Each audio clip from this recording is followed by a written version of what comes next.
What is going on, guys? It's your boy Drizzy26 back here for another edition of FanDuel Friday. And I'm joined here by my co-host, no other than TJ Zwarych. And I think we got a little special guest with him today. What's going on, TJ? How you doing?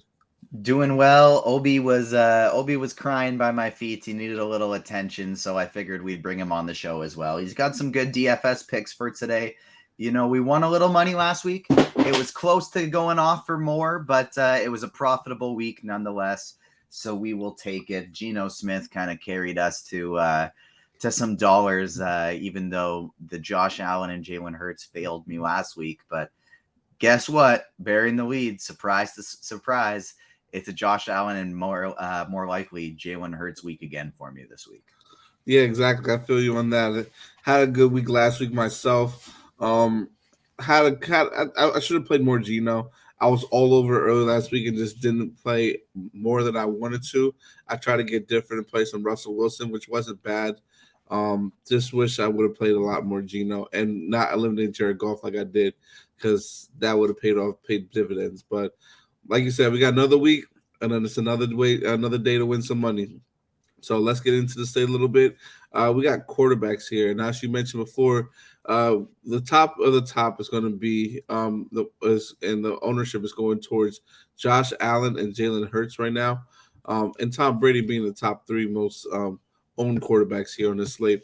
What is your interest in these guys today? I like you kind of have already built a pretty tight pool already, and I'm with you. I'm keeping it pretty small. And so I'm planning right now on running about one main lineup and then 3 tournament ones. But even if I was doing 150, I think about 130 of those would probably be Josh Allen and Jalen Hurts. Mm-hmm. Jalen Hurts, just because I love this spot against Arizona. I think they're going to absolutely go off. Miles Sanders was the guy last week as they had a really big lead, but I think Arizona should be able to keep this one a little bit tighter, and Hurts is my favorite guy to kind of go all in on this week. In terms of a game stack scenario with that, like I do like the team stack. I like Goddard. I like Devontae Smith. I like AJ Brown. I'm all for all of them, but I don't know how much I actually want to run it back this week, because as Arizona starts to get healthier, they can really spread it around. It could be a James Conner has 50 yards and 1 touchdown, and you don't really need him. Marquise Brown has 50 yards and a touchdown. You don't need him. And Dortch and Moore each get 50 yards kind of thing. So I like Jalen Hurts because I think Arizona can keep this one tight enough that it'll be a good game. They're at home. And even if Arizona gets out to an early lead, that means more passing for Hurts. I just think there's so many game script scenarios that he ends up being the highest scorer on the slate. Josh Allen against Pittsburgh, he's in a vacuum better play. It's just I don't know if Pittsburgh's going to be able to keep this game close. This game's in Buffalo. Pittsburgh's starting their rookie QB, and Buffalo struggled a little bit recently, and so I think they're going to be pissed off. I think they're going to be their last 2 games have been a terrible weather game and a 100+ degree game. I think they're going to be back at home and ready to just absolutely take it to Pittsburgh. So if he scores 5 touchdowns in the first half, hell yeah, he's absolutely going to get you there. And so Josh Allen's going to be in my pool. But Jalen Hurts is the guy I'm looking to go heavily overweight on. He's the guy that I'll just plug in a lineup and put my favorite plays around him. Maybe look for a couple ways to differentiate. But all these other guys, I'm not going to play unless I'm full stacking.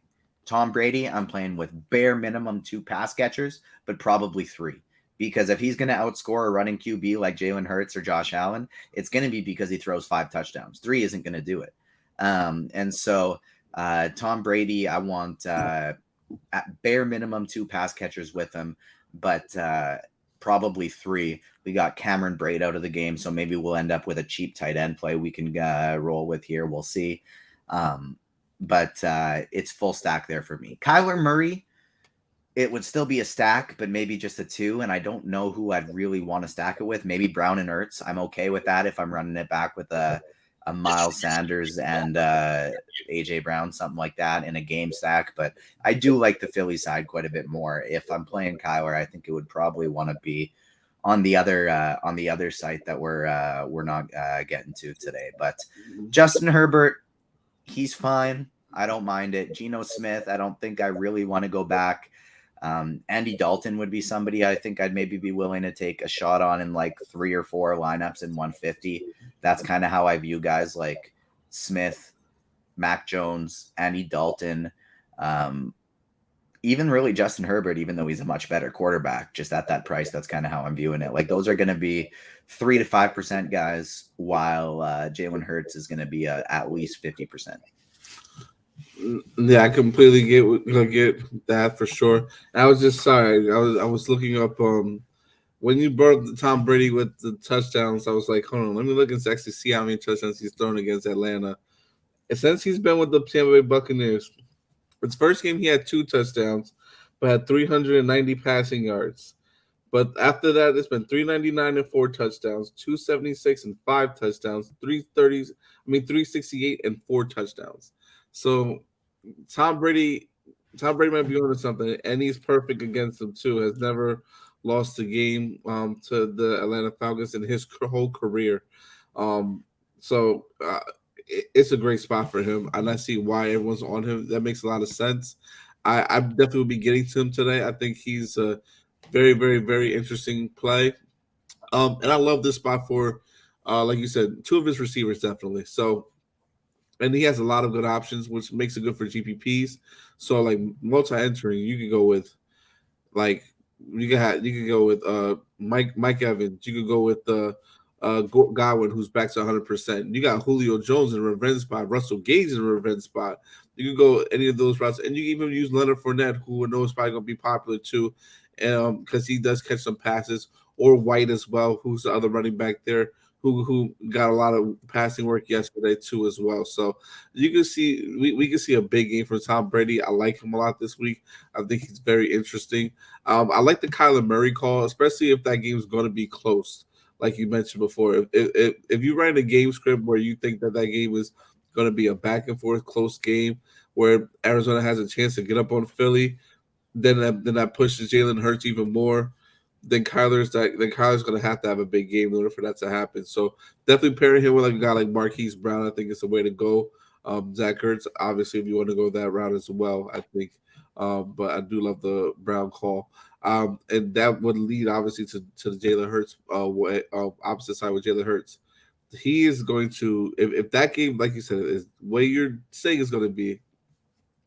I was listening to the show that we had on here with Dago and with Dago Dean and I think Rich when they were talking about Jalen Hurts and how he has put up all his fantasy numbers in the first half.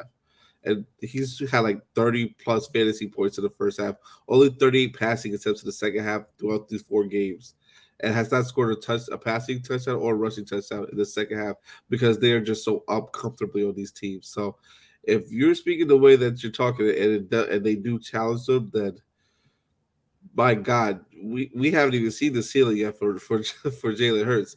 That's exactly it. Like I just feel like Jalen Hurts, Josh Allen, and Lamar Jackson's ceilings. They're crazy. Lamar Jackson's obviously not on this slate. Yeah. Josh Allen has a cake matchup against Pittsburgh. Jalen Hurts has a better matchup against Arizona. Arizona should play better at home. And it's just the ceiling is on a different level. Like if we look at the player props just over to the side on Lineup HQ, Tom Brady is clearly in a great matchup as his passing props are the same as Josh Allen's. One more touchdown, but all of them have very similar passing yardage props. But then you look at the rush yard props. Obviously, Josh Allen's is high and Jalen Hurts is even higher. And just Hurts has the same passing ceiling as any of these other quarterbacks, but he could have a 4-touchdown, 400-yard game while also running for 100 yards and a touchdown. Exactly. Like it's just he has the ability to do things that even if other quarterbacks play at their best, if he does too, he's going to be the highest scorer. And so I just like it's going to be a at minimum 50% Hurts day for me. If the plans stands that I do only run the 4 lineups, it'll probably sit at 50%. But if I run 150, I'll have at least 75 Jalen Hurts teams in there. How are you projecting Tom Brady's divorce into his stats? I was gonna ask you that same question. I do not know yet. Like As I'm freshly married, and we were talking before the show about making sure not to mess the money up on too much DFS to stay that way. Exactly. Shout out to Jackie. Well, shout out to my fiance and shout out to TJ's wife. We ain't gonna mess the money up on our end. So, but it's definitely something I think plays a factor to it for sure. He doesn't seem like, honestly, just from in general, he has not seemed like himself lately. But now that the news is out, he might just let go. Be like, you know what? It's all out there now. I don't have to carry this weight on my shoulders. We're going through what we're going through, and he might go off for a big game. It can either go, it's either going to go really good or really bad. That's how I predict it. So, like, and I'm on the side that's going to go really good because he always has had a success against Atlanta. I would be shocked if he does not play well against this team this time around and have a bad game. His receivers are too talented. He's just too talented of a quarterback. I think now, especially that he's out, he's going to be more locked in than ever. Especially now, he don't got to worry. No offense to Giselle, but he just got to worry about football. He could probably now play till he's like 50, 60 if he really wants to. So I think that's going to affect him mentally a little bit, but I think he'll be able to rise above it and use that as motivation to get the job done. And that's why I think he's in this conversation here, along with the price, obviously, but and the matchup. But that fuel to his fire is just greater now. It's at a level that I don't even know how to describe it, honestly. It might be even. I guess you could say maybe it might be even like when he never won. Like he hasn't even won a championship yet. That's how I predicted a little bit. The one thing I'll say from a game theory standpoint before, and I touched on it briefly, before we get into any other positions, I really think unless you're playing Jalen Hurts today, or maybe even Kyler Murray or Josh Allen, but specifically Jalen Hurts, you better have at least bare minimum, like Hurts is your cash guy. And then you bet on FanDuel. And then you better, if you're playing somebody else, you need a bare minimum of 2 pass catchers with that other quarterback. Because even though Tom Brady had a good game in primetime the other day against Kansas City, 3 touchdowns, I think 300 yards, whatever it was, Mike Evans went off. That will not win you a tournament. You can't, that 3 touchdown, 300-yard game, even pushing 400 yards, that's not enough. You need 4 touchdowns, 400 yards to be winning a tournament. So make sure you're pairing it with those receivers. Get your Mike Evans, your Godwin, your Julio, maybe your cheap tight end, stuff like that. If you're going to be playing Tom Brady, and then maybe run it back with a Drake London, something like that. Yeah, I completely agree with you with that. Like, this year's been obviously game stacking or even team stacking is big in NFL. Because you can have this one team go off, and I think this week you're going to have more of a team stack for sure. Just from the way the slate sets up. There's not really a lot of these guys that are going to challenge them for like at least like these three guys, which we have talked about a lot extensively. Not a lot is going to really challenge them for like I think quarterback wise is going to be challenging them for top fantasy points. But if you can have someone have a stealing game get close to the realm of them, that's great. But only certain guys can do that. Like Kyler, I think has a chance to do that. Justin Herbert can possibly do that, which I liked a little bit today in this matchup against Cleveland. But they get Myles Garrett back, which I think is a big boost to their defense and their front line. And the Chargers have looked just like not their best lately, besides last week against Houston. So I guess we just got the jury's still out on that, but we got to see how that goes. But another game that I do like, honestly, that I guess we were talking about it a little bit pre-show. The New England Seattle, like I mean New Orleans Seattle. New Orleans Seattle. Like I do like I like Geno Smith here in this spot. I think he's like our team. We're both Saints fans here. Like our defense has been good. They have given up a few big plays, but I think Geno can still play well against this team. Honestly, just from a standpoint that they have some good receivers. Um, Pete Carroll's a good coach. I think we're seeing it now. Yeah, but I think we're seeing it now because you see how Russell Wilson played. Maybe he knew something about Russell that we all didn't know, because Russell's in a completely different system and not shining like how we all thought he was, especially how I Oh, thought he he was was. garbage last night. Yes, Kind of how I view this is Josh Allen and the Bills, great team stack. Jalen Hurts and the Phillies, and the Eagles, sorry, great team or game stack. I think Philly and Arizona, that can be a full game stack from either side, and that's a very strong one. Brady against Atlanta, that's a full game stack. If you think Brady's going to be going off, Atlanta's probably going to be doing something to make sure keep it closer than a 3-4 touchdown game. And so maybe it's Drake London, or maybe it's Algier, something like that. Geno Smith and Andy Dalton, if you're playing those guys, to me, it's a game stack. It's not just a team stack, it's a game stack. If you're playing Geno Smith with same thing that worked last week, Lockett, Disley, and Metcalf, or I I guess love it. Lockett didn't really work all that well last week, but he did decent enough. Then you're running it back with Alvin Kamara and Chris Olave on the other side. Mm-hmm. And I do think that's a reasonable thing, because if you're expecting Geno Smith to be the top QB like he was last week, I don't think the chances are as high against New Orleans as they were against Detroit, which is one of the same reasons I have a very slight amount of interest in Mac Jones. But if you're playing Geno Smith or you're playing Andy Dalton, you're running it back. You're doing 3 pass catchers and you're doing 2 guys on the other side running it back. I completely agree with you with that for sure. Like those definitely are game stacks for me.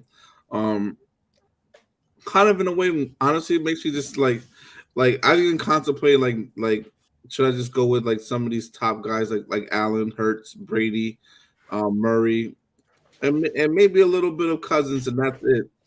And then just playing everyone else in different positions and making it like a skinny game stacks off of that, with other positions, because That's I think really where I'm leaning. Just yeah, load up on Jalen Hurts and a little bit of Allen, a little bit of, and then just like, I'll play a bunch of Mike Evans. I'll play a bunch of DK Metcalf. I'll play a bunch of Alvin Kamara, and just like get my exposure to those games that way. exactly, because like we can like this is us talking here. You can do it. Guys can do whatever you want, like Blender says, and play whatever strategy you want. But I think that that's the best way to go about it, especially on the site like FanDuel, where every position matters for scoring, especially touchdowns. Touchdowns hold a much higher equity on FanDuel than DraftKings. So Josh, so like we have to see who has the most upside to throw the most touchdowns and score the most touchdowns. We know it's Allen, Hurts, Brady. Kirk Cousins could possibly do it. Kyler Murray can definitely do it. That's really it. We saw Geno Smith do it, but like you said, likelihood against New Orleans is not that high. You have to play a probability game a little bit too at the same time. So these guys are all great plays, and yes, anyone can have a bad game any given Sunday. But we gotta be realistic. We got a month. We're a month into the season. These defenses are starting to play how they're going to play. We're starting to see some patterns and some trends here. And I think now we're at a point where we're getting comfortable with who we're going with at quarterback. Yeah, I'm with you there. So if we're moving this over to the running back position, which I don't think we're going to actually have to spend a lot of time on, let's start with guys. I guess let's start with the optimal guys, but then after that, let's kind of go with the pieces we were talking about, that like if we're wanting to load up on Allen and Hurts and we're just wanting to get skinny stack pieces of these other games that we like, who are those targets you're going to be looking to? Yeah, so yeah, when it comes to the running back position, obviously we got the most popular guy with Leonard Fournette. I don't mind that. I don't know how much I'll be on him. If I do, whatever Leonard Fournette's in, I don't mind probably playing him with Tom Brady, even as a pass catcher with 2 pass catchers, like a full long slot if I wanted to. But I do like Alvin Kamara a lot. 7K is too cheap for him going against Seattle. We saw what Williams did last week, and he played less than 50% of the snaps. Alvin Kamara, I think, is going to be back to 100%. And he's one of the best backs in the league, especially when healthy. So I like the spot for him a lot today. Guys that I really, really, really want to get to a lot of. Um, Miles Sanders is in a great spot, as we mentioned before. A guy like James Robinson is back, ladies and gentlemen. He's back. 8K is expensive. I understand that, but if they're gonna keep the ownership down, going against Houston, I'm gonna play him. It's Philly. Philly's a good defense, but he's gonna get back to these numbers in the first 3 games here against Houston and have a lot more rushing attempts. They were playing from behind, so therefore ETN got a lot of the work. That was my full belief in that situation. He's more of a passing back anyway. So Robinson is going to be back to the workload when they're going to be up and winning this game. So I like Robinson a lot. These New England backs, um, I like both of them. Stevenson's probably obviously the favorite, but you go with either one of them. I would like if 150. You got to mix them both in your lineups. I feel they both have a great chance to go off and play really, really, really well. And we obviously can't forget about a guy like Dalvin Cook. Those are just some of my. I think he is also in a great spot today. Sunday I should say, going against Chicago. We saw what Saquon did to them. I think Cook can obviously have the same effect as long as he doesn't get hurt and re-injure his shoulder. I'm with you there, and I think in cash games this week, like you have to be sticking with the cheaper tier or mid-range tier on FanDuel. The most expensive I think I'd look to go for cash on FanDuel would be Leonard Fournette. And if it's me personally, I don't think I would be going there even. I think I'd be going lower. But Fournette, I do think is still a good play. And I think I'd be, if Jalen Hurts is my QB, I'd be looking at Dalvin Cook, Alvin Kamara, Jeff Wilson as the guys I'd be looking to in the cash game type of format. But in tournaments, I'm on a lot of these same guys as you. In the cheap tier, I love Ramondre Stevenson and Devin Singletary. I really like the idea this week of in my lineups that don't have Josh Allen or Jalen Hurts, that's where I'm playing Miles Sanders and Devin Singletary. In my lineups that don't have Tom Brady, that's when I'm mixing in some Leonard Fournette. But Dalvin Cook and Alvin Kamara are two of the most talented backs in the league. They've been dealing with the odd injury thing here and there, but they should be both coming back healthy into this game in phenomenal matchups. So those would probably be my two favorites because those are 9K guys that have had rough starts to the season who have gotten severely underpriced, and people I think will still have a small amount of recency bias. Like they're both projecting at sub 20% right now. Could you imagine in the past if we had a $7,300 Dalvin Cook and a 7K Alvin Kamara, we'd assume they'd be 50% each. Easy. And so, exactly. So like I like that quite a bit. Then for tournaments, cheap range, it's Stevenson and Singletary for me. I don't mind Breece Hall as well. I think he's somebody I'd maybe rather on a site like DK where he's even cheaper and you get those points for receptions. But Hall, I think, is somewhat interesting. If I was MMEing, he'd be in the pool. Damian Harris, I like. Damian Pierce is somebody that, even though the matchup against Jacksonville's defense has been good this year. They're doing a great job of rushing the passer, but he's getting 20 touches a game. He's getting RB1 touches right now. And look at that, the targets. Yeah, like last game where they were down at times, they didn't put in Rex Burkhead for all the passing downs. They left Damian Pierce in there for a lot of them, and when he wasn't getting rushes, he was getting receptions, and he's shown a lot of explosiveness so far. Miles Sanders is another guy in this range that in my non-Hurts lineups, there's a good chance he's who I'm going to be playing. Jamal Williams, still no DeAndre Swift this week, most likely. He hasn't practiced all week long. We've seen he gets work in the passing game, in the running game. Jamal Williams is somebody that I like quite a bit still, even in a tougher-ish matchup against New England. James Robinson, I don't mind either. And then these top three guys up top, Derrick Henry will probably be the highest owned, and I think he's the best player of the group. But Austin Eckler and Nick Chubb are two guys I'm still interested in for tournaments, and I'm still on the team fade Christian McCaffrey, because even though he projects well because he's Christian McCaffrey, the matchup's tough, and this offense is just so inept that I simply don't trust it. Yeah, like I was gonna X him out. I just forgot to, but yeah, this get rid of Baker. Just get rid of Baker. Just get rid of Baker. He's just so bad, so bad. Probably the worst quarterback in the league right now, in my opinion. Because you can't even make C-Mac be effective, and he's pretty much supposed to be matchup proof. I guess he met his match with Baker Mayfield. but I love all those calls that you made at running back. I like the Williams call. Like, are you like Jamal Williams at 8,300? You still want to like play that price even when he got like 50% of the less of the work? So he dropped a couple passes last week. He still got most of the rushing work. There was just some other guys they brought in for passing downs, but I do think that was directly because of the pass drops in that game. And so I think he's still going to get the main RB1 workload there. And he's not somebody I'd be looking to make as a primary target, but he's a tournament play for me. If I'm running 150, he's absolutely in the pool. And if I land on 8,300 for running back, I don't have any issue going to him there.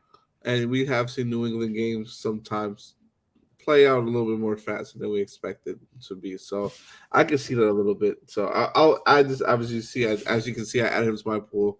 I'm gonna keep him in there and looking more into it and look somewhere into the stats to see what's going on. Is Jacoby Myers still going to be out? I haven't heard anything about that actually. I just realized he's not in our player pool right now. I haven't. I thought it was a multiple week injury because like you say, he wasn't a player pool. Yeah, and so like Devontae Parker only 5,700. I think that's an interesting stack, like mini skinny stack that we were talking about is Jamal Williams and Devontae Parker. I think that's just like a small way to get if we do get Jacoby Myers out once again. I think that's an interesting way to get a little skinny stack of that game and get a lot of the production. Yeah, he's questionable right now. Nothing's changed so far as from what I'm seeing right now. Yeah, they're still trying to figure out what their starting quarterback is going to be too. So I think they're going to wait to the game time or maybe late Saturday afternoon or evening to wait on Jacoby Myers and probably Mac Jones. But I can see this. I can see them not playing, and then you have to figure out. I think we got a doubtful Jonnu Smith too as well. So it kind of helps with the New England passing guys and the receivers to figure out who you're going to go with. Because honestly, that was a mess because they have so many receivers you can really roster. But I think it's perfect for like if you're running 150. Honestly, did we mention Raheem Mostert? We did not mention Raheem Mostert, but that is a good call because I do really like him as well. He accidentally got X'd out of my player pool, and he was absolutely supposed to be in it along with Tyler Algier, and I think I just hit the X a little bit quick.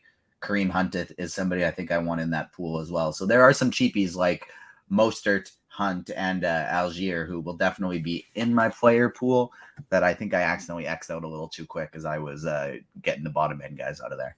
Yeah, Mostert I think is in a great spot against the Jets. We saw what Chubb did to them. And all the other running backs in the league. So I think that can happen and have a good game too as well, especially with Teddy Bridgewater and check down Teddy as well. So, sorry about that.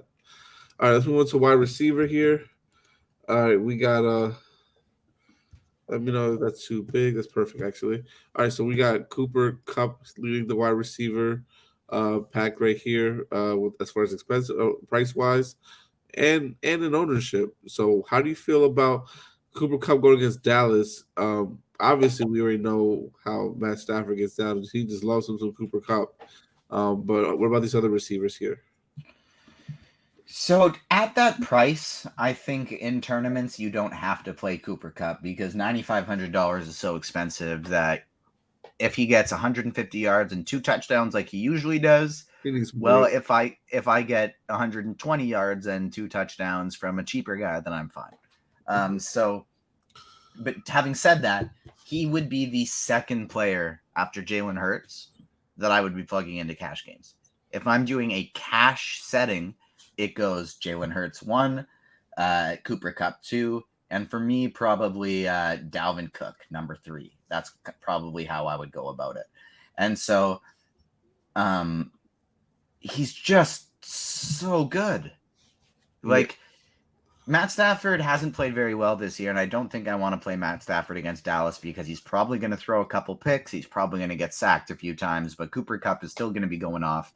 19 targets last game. Like, to be perfectly honest with you, I do think more quarterbacks should take a little page out of Matt Stafford's book.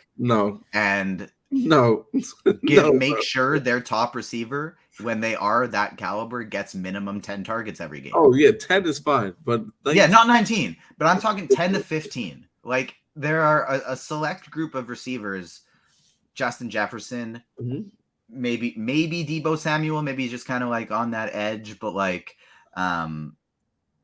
or even in a situation like Cleveland where Amari Cooper is by far your best guy. To me, they need 10 to 15 targets every single game. I agree. Yeah, not 19, but like 10 to 15 every single game. You can't be seeing these super talented receivers who only get like 6 or 7. But Cooper Kupp, I think, is the second guy you're plugging into cash games. I still like him in tournaments, but I don't think you need him. We got this will be the position where my pool is at its largest. Like, this is the position where it's tough because I like so many expensive guys. I like cheap guys. I don't mind Justin Jefferson, but I think I would rather go Dalvin Cook. Having said that, in the lineups, I'm not playing Cook. There's a good chance I'll have Justin Jefferson in it. Debo Samuel at $7,300 is just so stupid cheap. Like, that's fantastic. That's probably the next receiver I would plug into a cash game scenario would be Debo Samuel. I like AJ Brown and Devontae Smith just because of their connections with Jalen Hurts, but Chris Olave is a bona fide wide receiver 1, especially with Michael Thomas not there. And so Olave is somebody I like quite a bit. I like him better with Winston, if I'm being honest, than I do with Dalton, but I still like Chris Olave quite a bit. He's a strong play. And then outside of that, there's still some things I'm waiting on. I want to know about Amon-Ra St. Brown because he practiced Friday in a limited capacity after not practicing all week. I don't think I'm interested in playing him, but I would be interested in running it back to Josh Reynolds, who had a really big game with a ton of targets last game with him not there. So that's somebody I'd have interest in. Isaiah Mckenzie I want to know about because Isaiah Mckenzie, if he's out, all of a sudden with Dawson Knox already out, Jamison Crowder already out. If Isaiah McKenzie's out as well, all of a sudden we are seeing I think Jake Kumerow is out too. And so we'd be seeing a very, very condensed receiving pool for the Bills. And if that's the case, it would just make me like Gabe Davis even more. It would make me like Stephon Diggs even more. And I'd have to do some research here, look and see who they would be inserting into that slot role if Isaiah McKenzie doesn't play, because right now that's being been shared by Jamison Crowder and Isaiah McKenzie. So if they're both out, Khalil Shakur looks like a just really, really strong play. Mm-hmm. He's a rookie who's fast as hell. And I think he'd step right into that spot of just like those underneath routes. And I think he'd get a lot of looks if he's all of a sudden getting a ton of the snaps because there's none of those 3 receivers. So I either like Isaiah McKenzie or Khalil Shakur. I like Gabe Davis, even though he's disappointed people lately. But 6K is just way too cheap. FanDuel's been really quick this year to price people way down when they're playing poorly, and price people way up when they're playing well. So 2 weeks ago, Gabe Davis was coming back from injury, and it was 100 degrees outside. Last week, it was pouring rain and super windy. I like these Bills pass catchers quite a bit. I'll have probably one of them in most lineups, but then in my Allen lineups, I'll be getting at least 3 of them, or not at least, at most, and at least 3. I'll be playing 3. Couple other cheaper guys I like is if you get Jacoby Myers out again. I like basically all of the Pats cheapies. Kendrick Bourne would be my least favorite, but I still don't even mind him. Nelson Aguilar and Devontae Parker, I think, are fantastic plays. Zay Jones, if he's back in the lineup for Jacksonville, I think he's a good play. We have Dotson ruled out for Washington, so I think that makes both Terry McLaurin, who's all the way down to 6,500, and Curtis Samuel at 5,800, both really interesting. We talked about a potential Julio Jones stacked up with the Tom Brady. I don't mind that. For me personally, I'm not really feeling the DJ Moore love. Like he projects well. I get it, but I don't think I want to go there. Darnell Mooney projects pretty decent. I don't think I want to go there.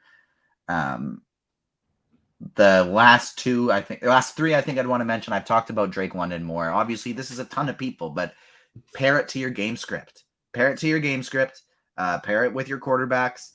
Do your game stacks in, and this is why I want to keep a tight pool at QB and running backs. I like all of these guys.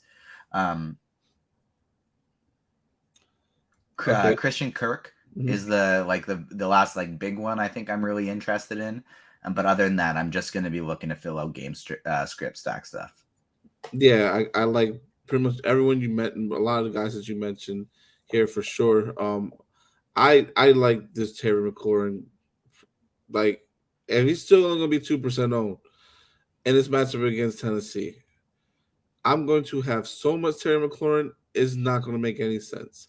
Him and Curtis Samuel are going to be probably some of our most highest exposed wide receiver plays on this slate, just because they have no other choice.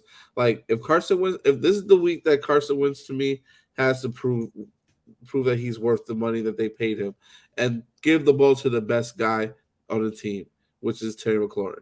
If that doesn't happen, then that's a problem. Like, there's no reason why he shouldn't. He has a great matchup this week against the Tennessee corner secondary. He will definitely take advantage to expose it if he gets the targets that he's supposed to. So I like this matchup for Terry a lot. Chris Olave is one of my favorite receivers on the slate going against Seattle, so I'm going to target him a lot as well. I'm going to definitely probably be at least double the field on him for sure. Like you said, paying up for wide receiver. I don't even know if I want to do that today.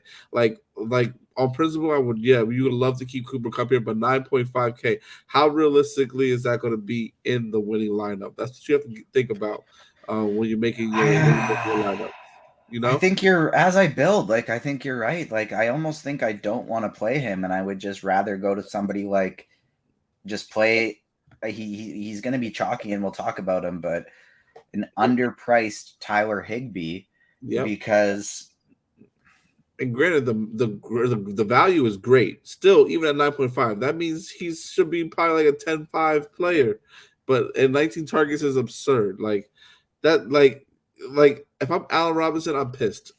So yeah, it's just, how do you look at guys like the two Seattle guys and Chris Olave, Amari Cooper, but especially like CeeDee Lamb, but especially for me, Debo Samuel and Mike Evans just chilling there in their mid to low 7Ks. Like, they could have just as good of a game as Cooper Kupp. Exactly. And even AJ Brown and Tyreek Hill. So it's like, I'd rather get these guys and go with them and then play a guy like Cooper Kupp. Not saying Cooper Kupp, we know he's great, but that price is just too expensive, I think, on a slate like this. So that's why I'm surprised at the ownership being so high with that. Like, I think that's going to change probably by Sunday, but we'll see. Because granted, he can still have a good game, and we saw what he did as far as target wise. Like, he's better on the site, like obviously DraftKings, just because it's a full PPR. Those catches matter. So if he caught 16 balls like he did last time, all right, that's a different story. That's at least 16 minimum points right there. That's a floor, and that's not including the yardage and the touchdowns.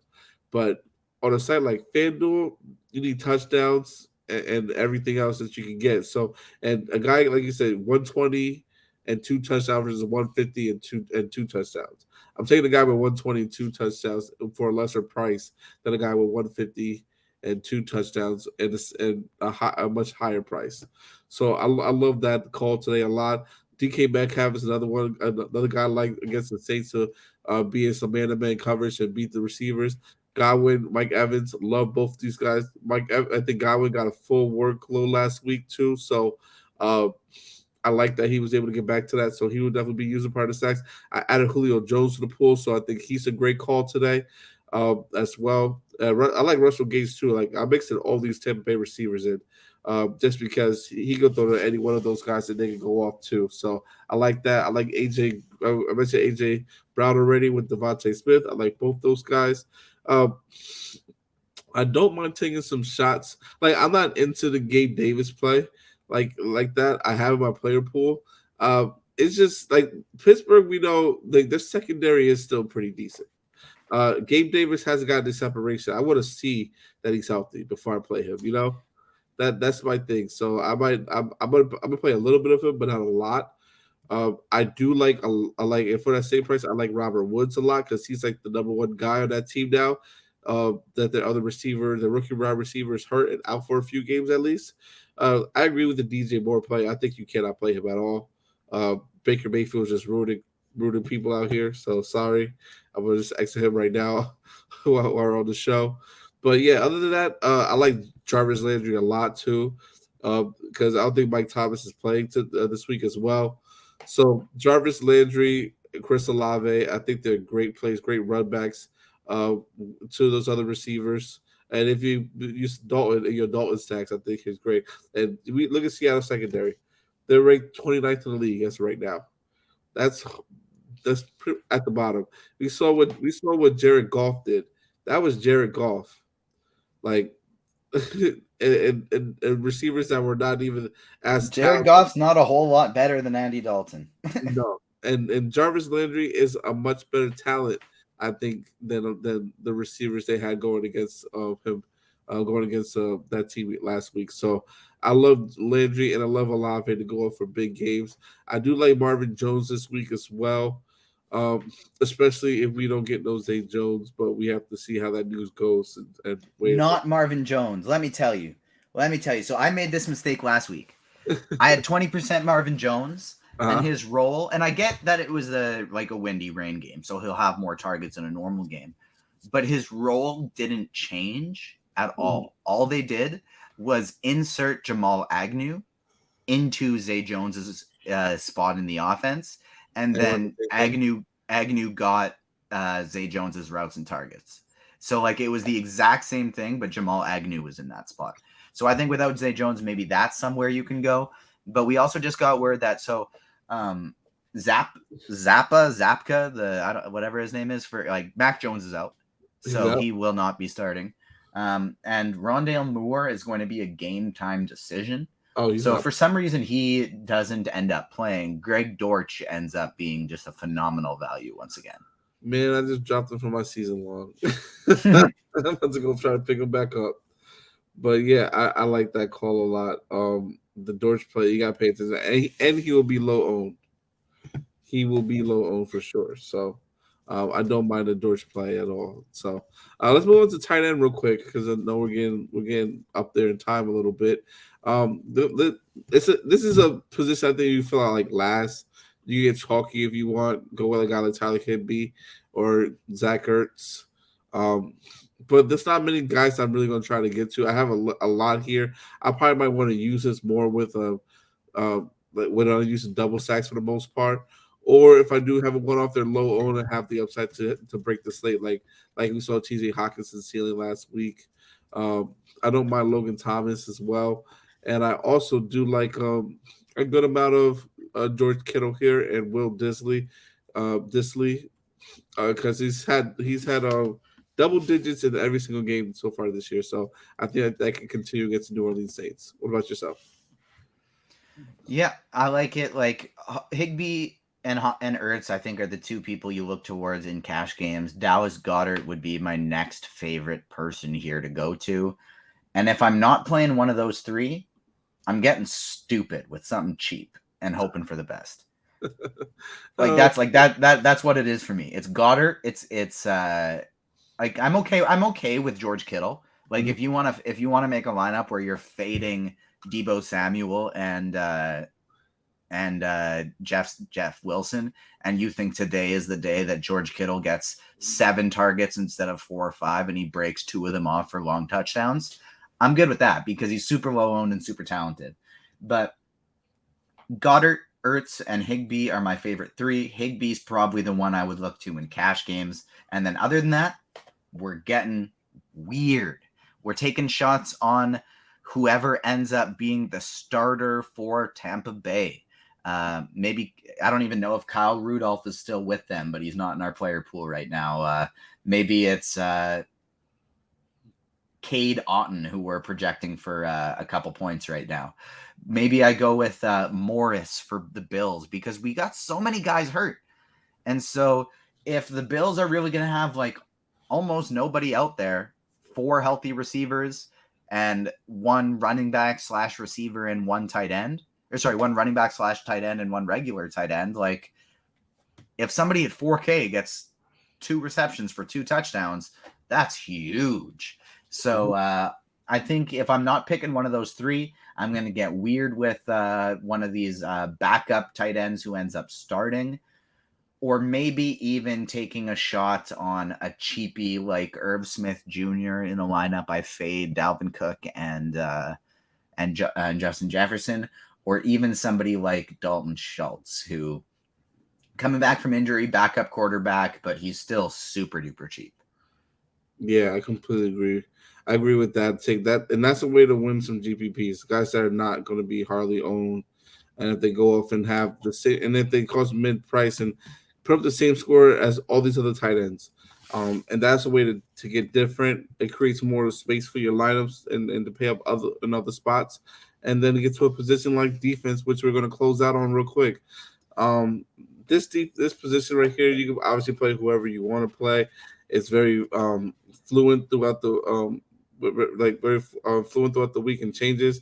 But some of the top defenses obviously are going to be the Bills, 49ers, and Rams here. I think Rams have to be your cash game team. Like just with that defensive line, how often they get stacks, 3,900. I think that's got to be your team.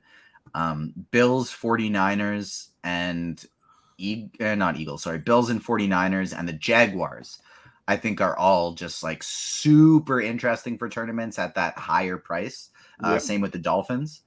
And then I think if you're wanting a pivot off of the Rams, your team is the Saints or the Titans. Yep, I completely agree. Those are like the main guys I would go with today.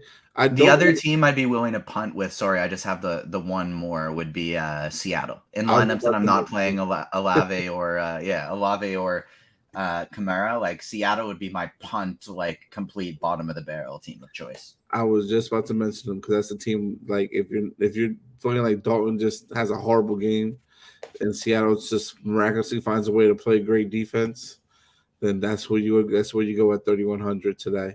But yeah, so before we get ready to get out of here, who do you think is going to be the top stack of the week this week, TJ? What do you got?